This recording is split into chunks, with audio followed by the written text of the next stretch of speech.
The cream envelope felt like stolen gold in Emma Rodriguez's hands. Fluorescent lights buzzed overhead, casting harsh shadows across racks of forgotten designer dresses at seamstress dreams. Golden script shimmered on paper that cost more than her weekly paycheck. Mr. and Mrs. Blackstone Whitmore. Wedding reception tonight. Grand Aurora Hotel. What's got you shaking, sweetheart? Rose's voice cut through the silence. Emma looked up from the coat pocket where she'd found it, her calloused fingers tracing the elegant lettering. Someone left an invitation. For tonight. At 19, Emma knew the weight of impossible dreams. 2 years since her father's construction accident left him wheelchair-bound. 2 years of 12-hour shifts watching her college acceptance letters gather dust. Diego needed new shoes. Mama worked doubles at the diner. And Emma read library romance novels, pretending she didn't ache for something more than survival. That evening, she stood before her cracked bedroom mirror in her only good dress. Simple black cotton she'd transformed with delicate beading around the neckline. Her reflection stared back with dark eyes that held too much sadness. "Where you going all fancy?" Diego asked from the doorway. "Just out." The lie tasted bitter. She'd never lied to her family before. The bus ride took 45 minutes through a city that grew shinier with each mile. Crystal chandeliers cast dancing shadows across marble floors. Guests floated past in designer gowns and tailored suits that cost more than her family's rent. Emma's heart hammered against her ribs. Name? The receptionist's manicured fingers hovered over a tablet. Emma Rodriguez. Her voice barely held steady. A frown, scrolling. "I don't see you listed." Panic flashed hot through Emma's chest, stealing her breath. "I'm with the Whitmore party." "Ah, here we are. Table 12. The ballroom doors opened to reveal paradise. White orchids cascaded from gold-trimmed ceilings. A string quartet's melody floated through air thick with champagne and expensive perfume. Emma found her corner table as the lights dimmed. The bride was ethereal. Celeste Whitmore floated down the aisle in silk and diamonds, blonde hair crowned with pearls. The groom waited with tears streaming down his face. But it was the best man who stole Emma's breath. Tall and lean with sharp cheekbones, dark hair, and eyes like green glass. He stood with quiet confidence, observing everything with the intensity of a predator. When their gazes met across the crowded room, electricity shot through Emma's veins. He held her stare for 1 heartbeat, 2, 3, then the officiant called for rings and the spell shattered. During dinner, Emma picked at courses that cost more than her weekly paycheck. Delicate salmon with herbs she couldn't pronounce. Chocolate dessert that melted like silk on her tongue. She nodded at conversations about trust funds and European vacations, offering vague responses about working in fashion. As the band began playing, Emma decided to escape before her luck ran out. She gathered her small purse, heart racing with the thrill of her successful deception. "Leaving so soon?" The deep voice behind her sent shivers down her spine. She turned to find the best man standing there, green eyes twinkling with dangerous amusement. "I should get home," she managed. "I'm Adrian Blackstone." He extended his hand. "I don't believe we've met." Emma's world tilted. Adrian Blackstone, the groom's brother. She was talking to wedding royalty while crashing their celebration.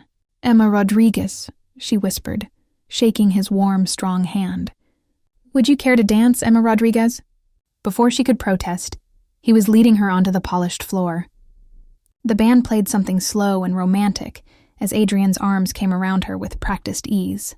He moved with the grace of someone born to luxury, and Emma fought not to think about how perfectly she fit against him. "You're not what I expected," he murmured, his breath warm against her ear. "What do you mean?" "Most of Celeste's friends care more about my bank account than having a real conversation." Heat flooded her cheeks. If only he knew the truth. "I'm not really friends with the bride," she admitted quietly. "I found the invitation. I was curious. I know I shouldn't be here." Adrian stopped dancing, studying her face with those intense eyes. Emma braced for security to drag her away. Instead, he threw back his head and laughed. Rich and genuine, drawing stares from nearby couples. "You crashed my brother's wedding." Delight sparkled in his voice. Emma nodded miserably. "I'm sorry. I'll leave right now." "Don't you dare!" He pulled her closer as the music swelled. "You're the most interesting person I've met all evening. What made you brave enough to walk into a room full of strangers?" Emma considered her answer carefully. The truth felt too raw, too desperate. I wanted to see what it felt like to live in a fairy tale. Just for one night. Something shifted in Adrian's expression, becoming softer and infinitely more dangerous. And how does it feel? Like magic, she whispered. They danced through 3 more songs, talking about dreams and fears and the weight of expectations. Adrian spoke vaguely about his work in sustainable technology, while Emma found herself opening up about fashion design, her family, her terror that she'd never escape her small world. Dreams have a way of coming true when you least expect them, Adrian said as the band announced their final song. Not dreams like mine. I'm just a girl who works in a dress shop. People like me don't get fairy tale endings. Adrian stopped dancing. His hands cupped her face gently, green eyes burning with intensity that made her knees weak. Emma Rodriguez, he said, voice low and urgent. You are absolutely... Adrian! A sharp voice cut through the music like a blade. They turned to see Celeste Whitmore approaching, her wedding dress now stained with red wine. Her perfect face twisted with fury. Behind her stalked a man Emma didn't recognize, older with cold eyes and an expensive suit. We need to talk, Celeste hissed, her gaze sliding over Emma with obvious disdain. Now! The man stepped closer, and Emma noticed the security badge clipped to his jacket. Is there a problem here, Mr. Blackstone? Emma's blood turned to ice as security closed in. The fairy tale was crumbling around her like burning paper. Actually, yes. Celeste's voice dripped venom. This girl crashed our wedding. She doesn't belong here. Adrian's jaw tightened. Celeste, I know exactly what this is. The bride's eyes glittered with malice. Some little nobody trying to hook a rich man. It's pathetic. Heat flooded Emma's face. She tried to step away, but Adrian's hand tightened on her waist. You're out of line, he said quietly, but his voice carried danger. Am I? Celeste laughed, the sound sharp as breaking glass. Marcus, run a background check on Miss Rodriguez here. I guarantee you'll find she's exactly what she appears to be. A fortune hunter? The security chief pulled out his phone. Already on it, Mrs. Sterling. Emma's world spun. They were going to expose everything. Her family's poverty, her desperate situation, the humiliation of crashing their perfect evening. Tears burned behind her eyes, but she refused to let them fall. Not here. Not in front of these people who saw her as nothing more than an embarrassment. I should go, she whispered. You're not going anywhere, Adrian said firmly. Celeste, apologize now. Apologize? The bride's voice rose an octave. To her? Adrian, she lied her way in here. She's probably after your money. Just like what? Adrian's voice went deadly quiet. Celeste's mouth snapped shut, but her eyes still blazed with fury.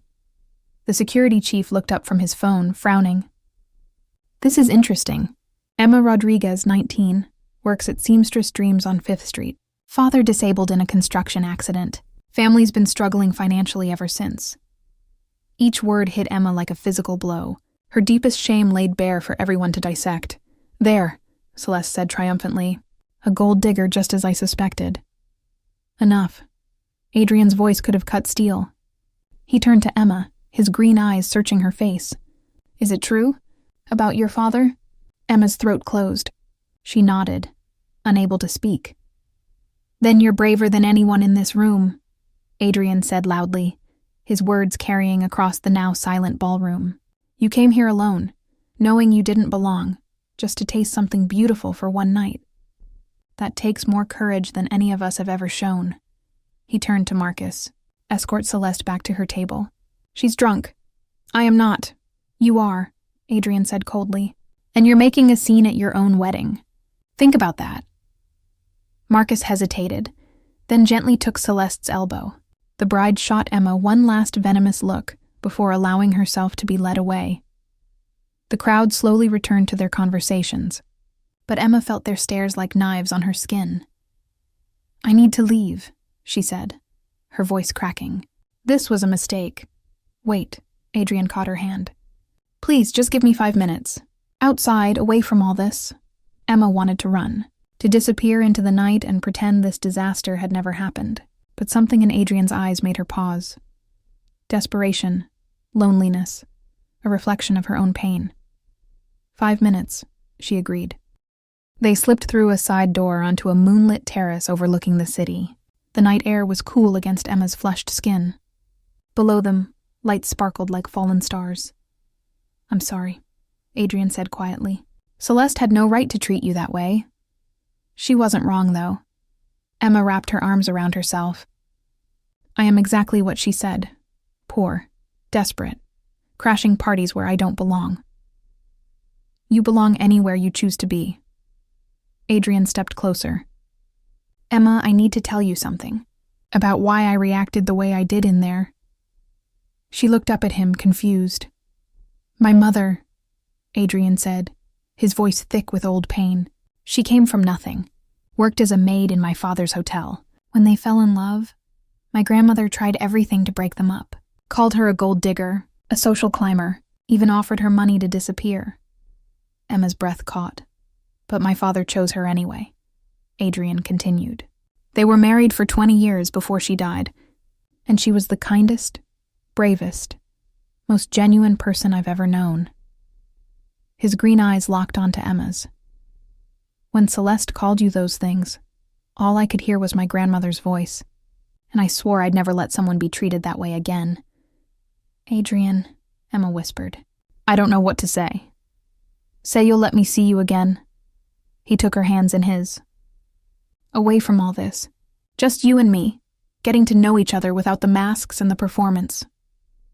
Emma's heart raced. This was insane. He was a Blackstone. She was nobody.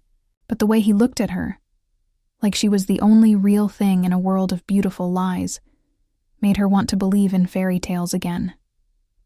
"Yes," she breathed. Adrian's smile was radiant. He leaned down slowly, giving her time to pull away. But Emma rose on her toes to meet him, and when their lips touched, the whole world fell away. The kiss was soft and searching, full of promise and desperate hope. Adrian's hands cupped her face like she was something precious, and Emma felt tears slip down her cheeks. When they finally broke apart, both breathing hard, Adrian pressed his forehead to hers. "Tomorrow," he said, "I'll pick you up after your shift. We'll go somewhere quiet where we can just talk." "Okay," Emma whispered. They exchanged numbers, fingers lingering on each touch. Emma felt like she was walking on air as she headed for the exit, her heart so full it might burst. But as she passed the coat check, she overheard two women talking in hushed voices near the powder room. "Did you see that scene Celeste caused? I heard it was about Adrian and some girl who crashed the wedding. Poor thing has no idea what she's getting into. You know about the arrangement, right?" Emma's feet froze. "The one between Adrian and Victoria Ashford? Of course. Everyone knows they're supposed to announce their engagement next month. Their families have been planning it for years. I heard Adrian's been fighting it, but his father threatened to cut him off entirely if he doesn't go through with it. The Blackstone empire needs the Ashford investment to survive." Emma's stomach dropped like a stone. "Well, after tonight's drama, I doubt some random shop girl will be a problem much longer." The women's laughter followed Emma as she stumbled toward the exit, her fairy tale shattering into 1,000 razor-sharp pieces. Adrian Blackstone was engaged, and she'd just given her heart to a man who could never truly be hers. Emma didn't sleep that night. She lay in her narrow bed, staring at the water-stained ceiling, Adrian's kiss still burning on her lips. Her phone sat on the nightstand like a live grenade. At dawn, she made her decision. She typed out a text with shaking fingers. "I can't see you tomorrow. I'm sorry. Please don't contact me again." Before she could second-guess herself, she hit send. Then she turned off her phone and went to work. The day crawled by in agonizing slow motion. Rosa kept shooting her concerned looks, but Emma buried herself in alterations, her needle flashing through fabric with mechanical precision. If she stopped moving, she'd fall apart. At 5 o'clock, Rosa locked the front door and turned to Emma with her hands on her hips. "All right, sweetheart. Talk." "There's nothing to talk about. You've been crying into wedding dresses all day." "Try again." Emma's defenses crumbled. The whole story poured out in a rush. The invitation, the wedding Adrian, the kiss, the overheard conversation about his arranged engagement. Rosa listened without interrupting, her weathered face growing softer with each word. "Oh, honey," she said, when Emma finally finished. Love is never simple when money's involved. It's not love, Emma said bitterly. It was one night. One stupid, reckless night where I pretended to be someone I'm not. Are you sure about that? Before Emma could answer, someone pounded on the shop's front door. Hard. Both women jumped. Emma's heart seized when she saw who stood on the other side of the glass. Adrian Blackstone, still in his designer suit, hair disheveled, green eyes wild. Emma. His voice was muffled but desperate. Please, I know you're in there. Don't answer it, Emma whispered, backing away. You have to face this sometime, Rosa said gently. She moved toward the door. Rosa, no. But the older woman was already turning the lock.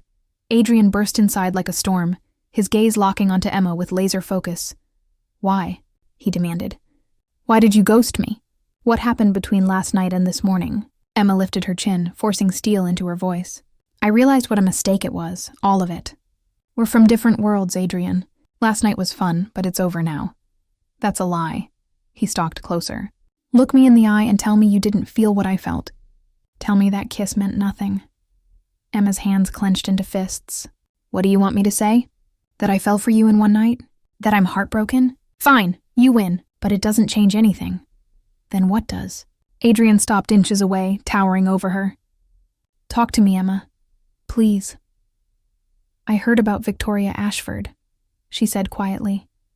The color drained from Adrian's face. I heard 2 women at the wedding, Emma continued, her voice cracking. Talking about your arranged engagement, about how your family needs the Ashford investment, about how you have no choice. She stepped back, wrapping her arms around herself. You should have told me. You're right. Adrian's voice was hollow. I should have. God, Emma, I should have told you everything. Then tell me now, she said. Tell me the truth. Adrian ran both hands through his hair, his perfect composure shattering. My father is drowning the company in bad investments. We're hemorrhaging money, but he won't listen to anyone. The Ashford family offered a merger, but only if I marry Victoria. It's a business transaction, not a marriage. Does Victoria know that? Yes. Adrian's jaw clenched. She's in love with someone else too. Some artist her parents don't approve of. We made a deal.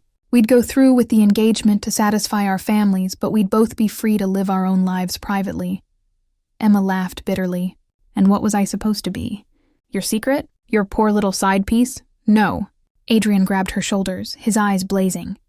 No, Emma, you don't understand. When I met you last night, everything changed. For the first time in my life, I met someone who saw me. Not my name, not my money, just me. And I realized I can't go through with the arrangement. I don't care what it costs. It'll cost you everything, Emma whispered. Your family, your company, your entire life. Then I'll build a new life. His hands tightened on her shoulders. With you, if you'll have me. I know it's insane. I know we barely know each other. But Emma, I am willing to lose everything for the chance to be with you. Because you make me feel alive in a way I never have before. Emma's heart was breaking and soaring at the same time. Adrian, I can't let you do that. I can't be responsible for destroying everything you've built.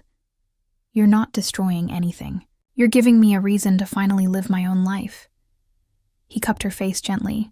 But I need to know, do you feel the same way? Or am I alone in this? Emma looked up into those green eyes and saw her own desperate hope reflected back. Every logical part of her brain screamed that this was impossible, that they were too different, that the obstacles were insurmountable, that fairy tales didn't happen to girls like her, but her heart, her foolish, reckless heart was already his.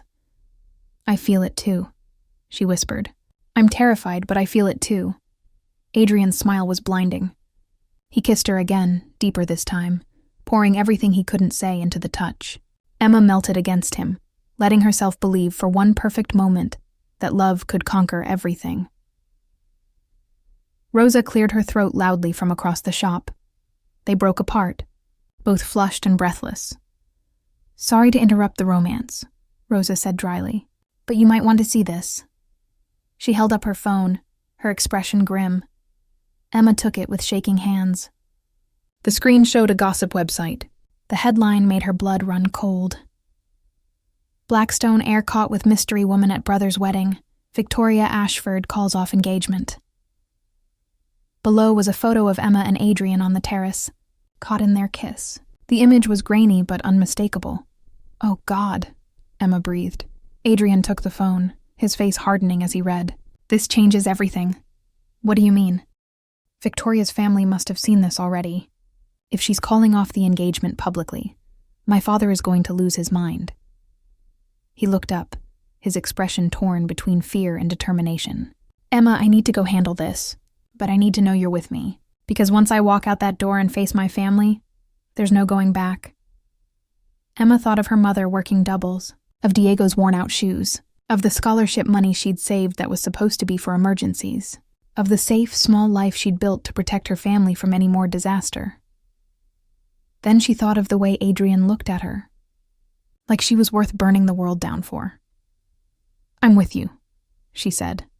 Adrian kissed her forehead, his relief palpable. "I'll call you tonight. We'll figure this out together, I promise." He strode toward the door, then paused and turned back.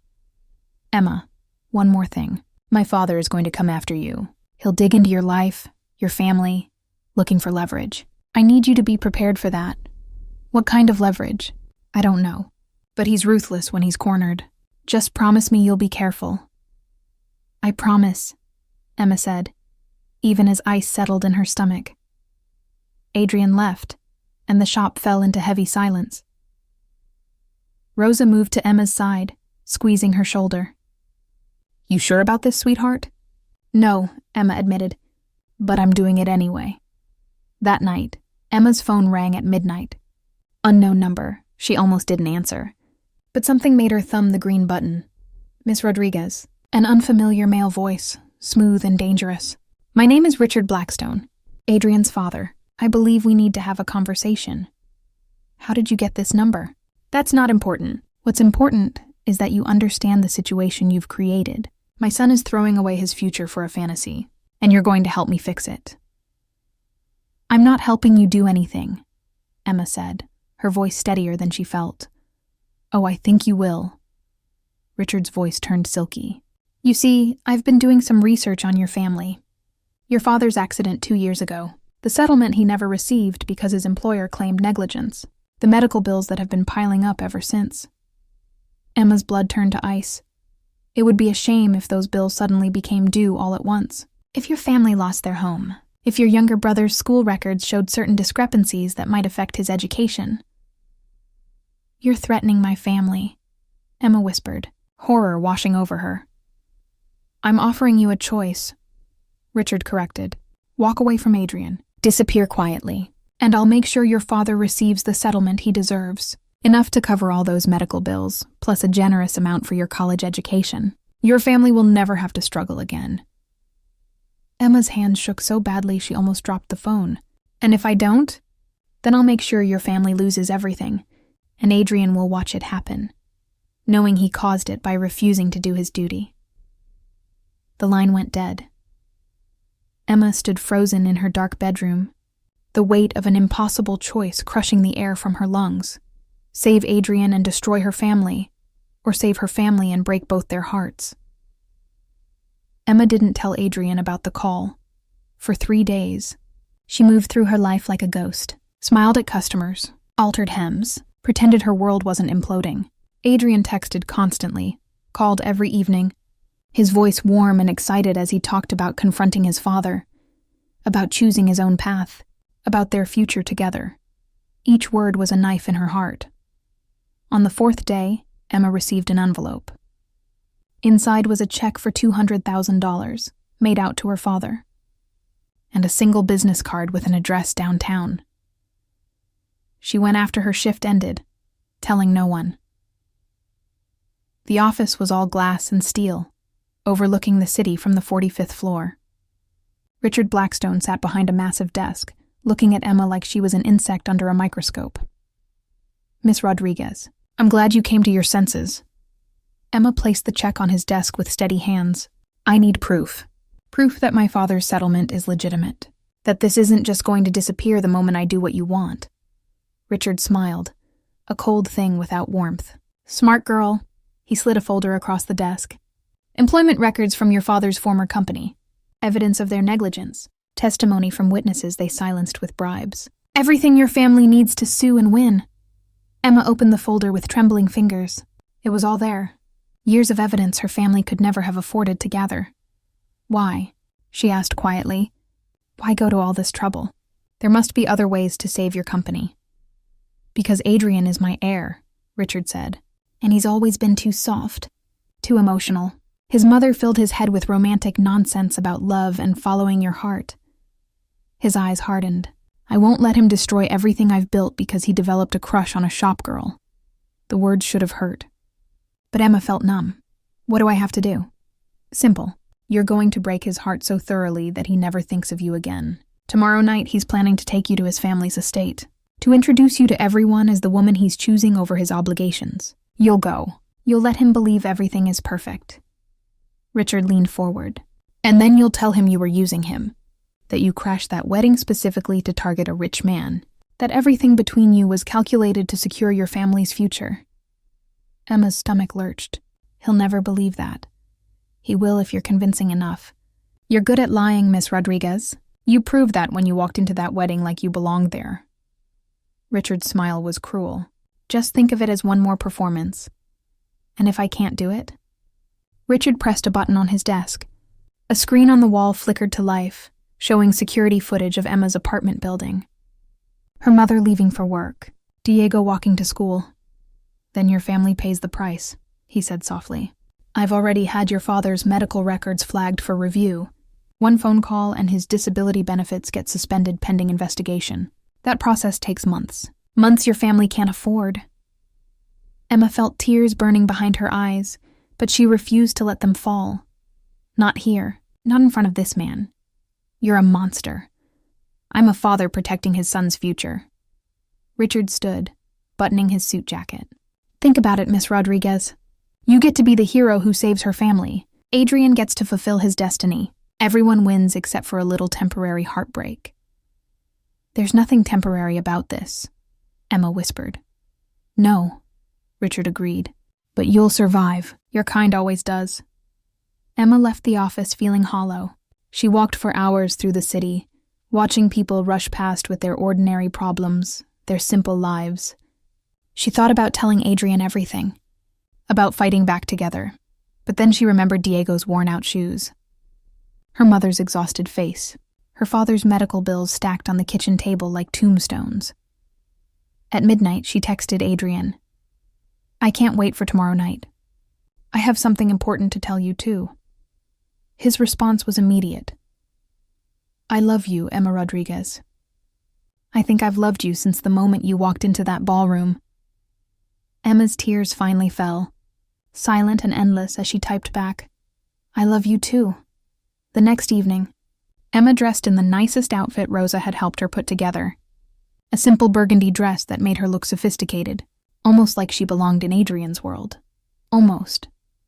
Adrian picked her up in a sleek black car, his eyes lighting up when he saw her.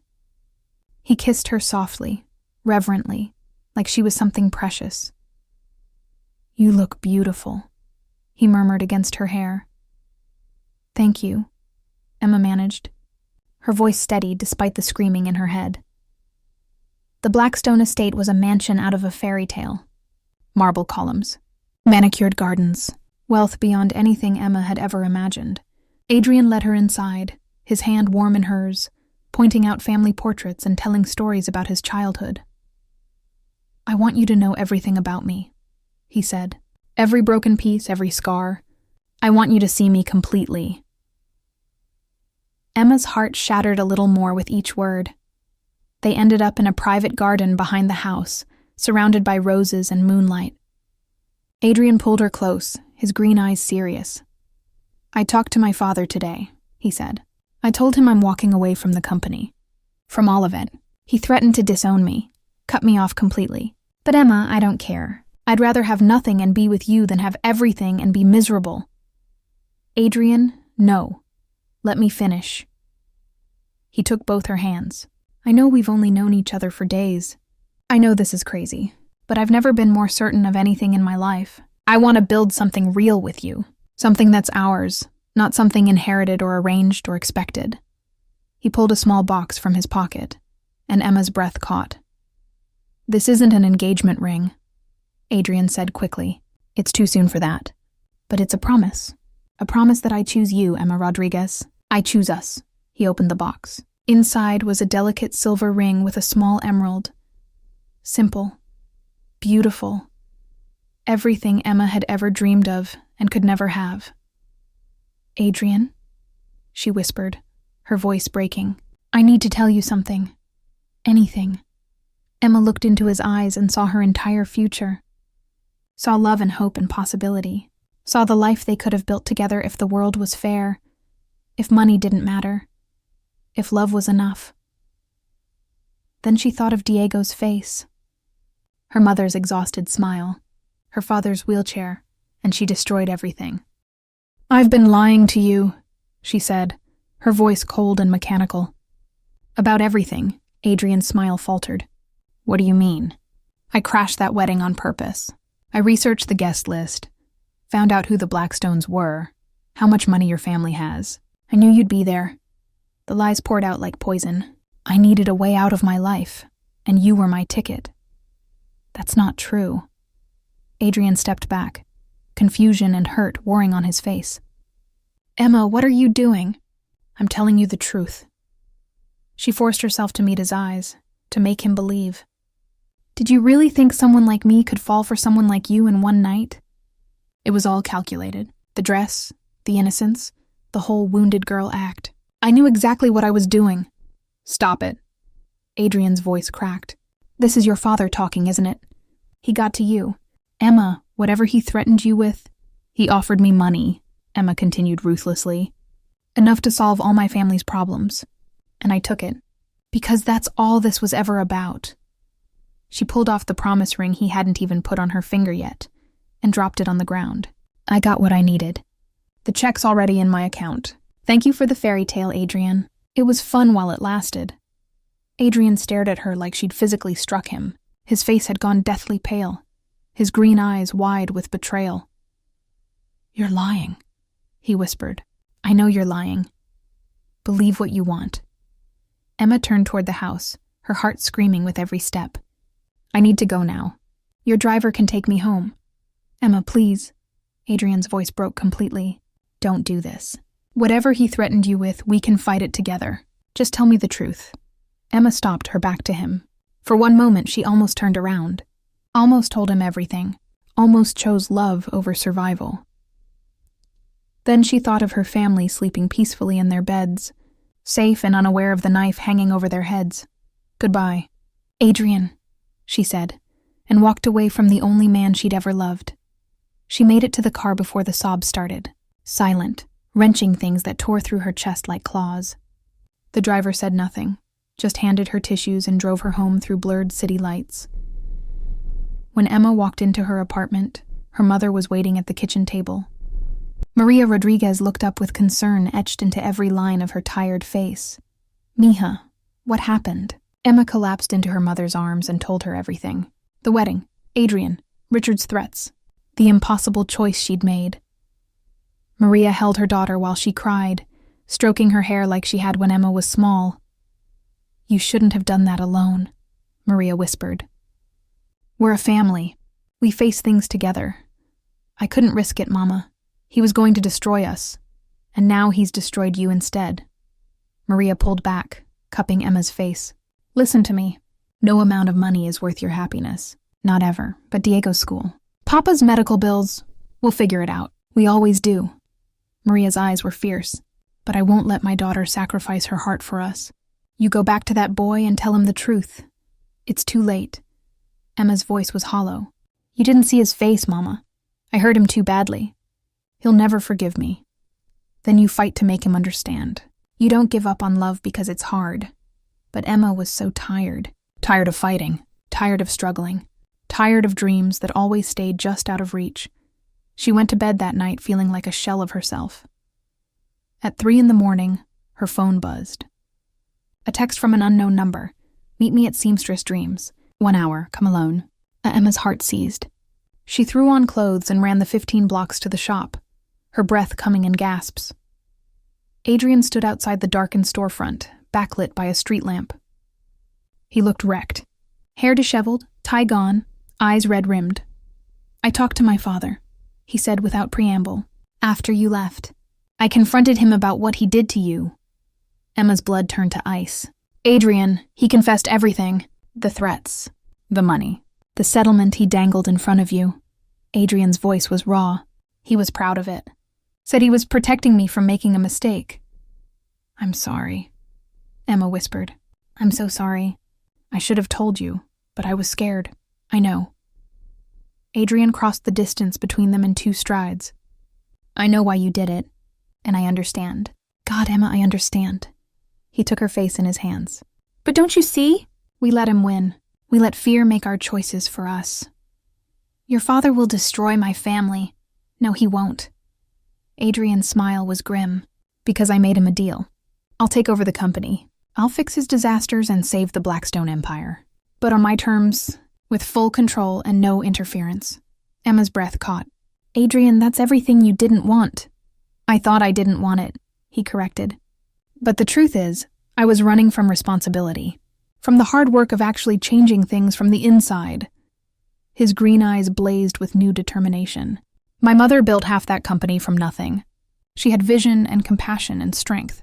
I can honor her legacy by doing the same thing, by making Blackstone Industries something worth saving." "What about us?"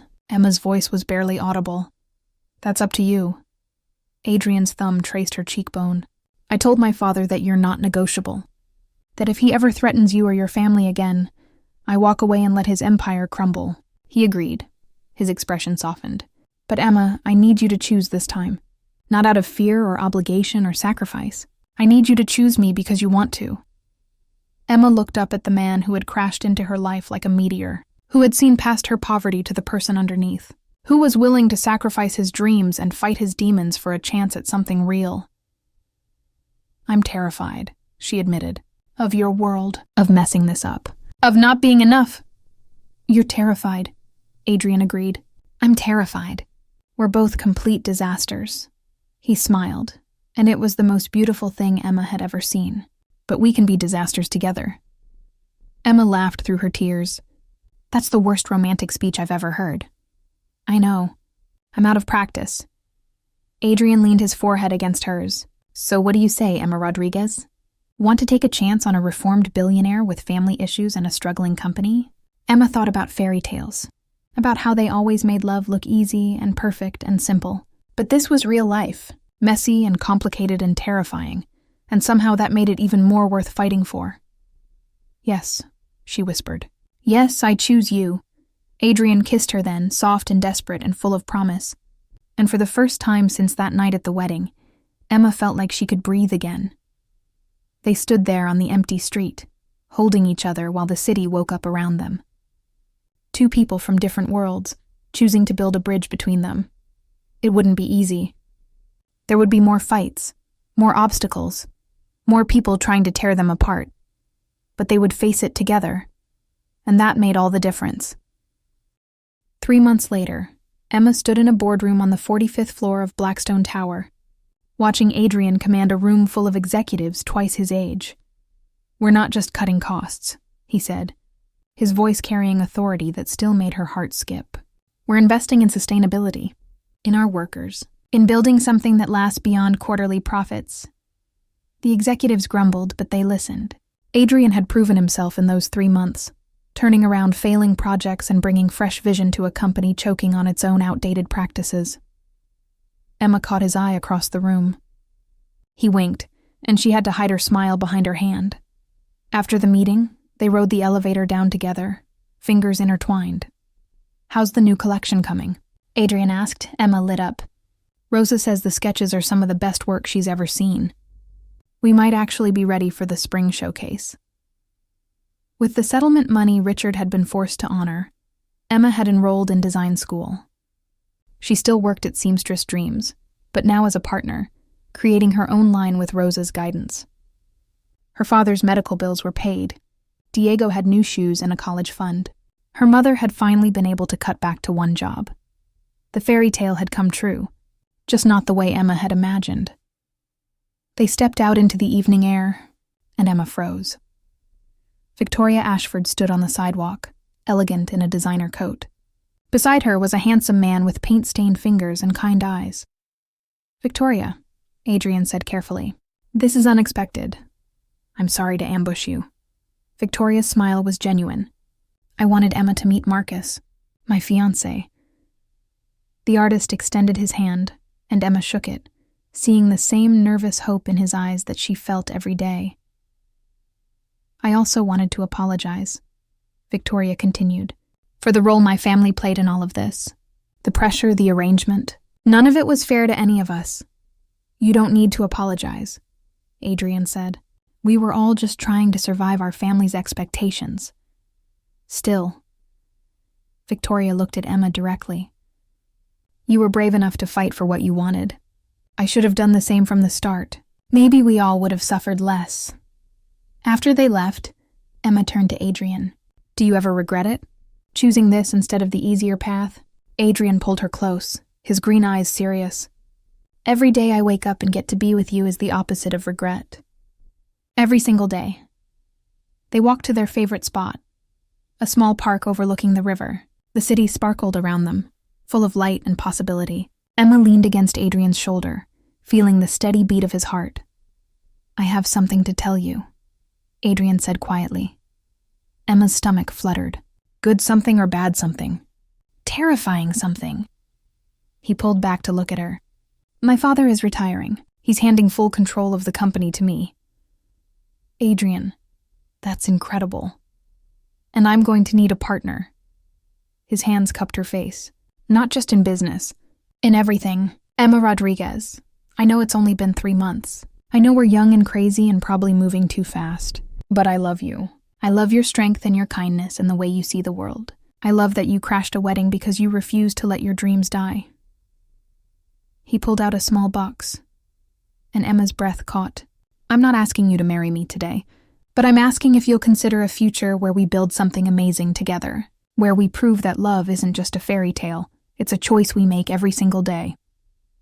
Emma looked at the ring, then at Adrian, then at the city spreading out before them, full of opportunity and challenge and beautiful, terrifying possibility.